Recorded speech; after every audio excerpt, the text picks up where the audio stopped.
దేవాలయం జూన్ 17 నుంచి బంద్ అవుతున్నట్లుగా సోషల్ మీడియాలో తప్పుడు ప్రచారం జరుగుతున్నది.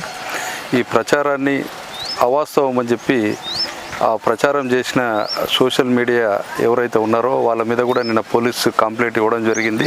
దేవస్థానం నుంచి కూడా మేము క్లారిఫికేషన్ కూడా పత్రికల ద్వారా, సోషల్ మీడియా ద్వారా, టీవీల ద్వారా కూడా ప్రచురించడం జరిగింది.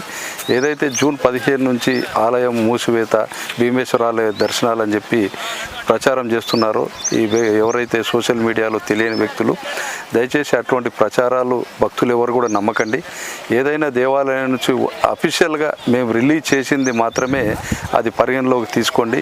అంతే తప్ప ఈ యొక్క వదంతులు నమ్మి మీరు ఆందోళనకు గురి కావద్దని చెప్పి దేవాలయం తరఫున విజ్ఞప్తి చేస్తున్నాం. అంటే మీరు కంప్లైంట్ చేసిన వారి మీద ఏమన్నా ఎవరైతే సోషల్ మీడియాలో ఈ దుష్ప్రచారం చేస్తున్నారో వాళ్ళ మీద కూడా నిన్న వేములవాడ పోలీస్ స్టేషన్లో కూడా ఫిర్యాదు చేయడం జరిగింది.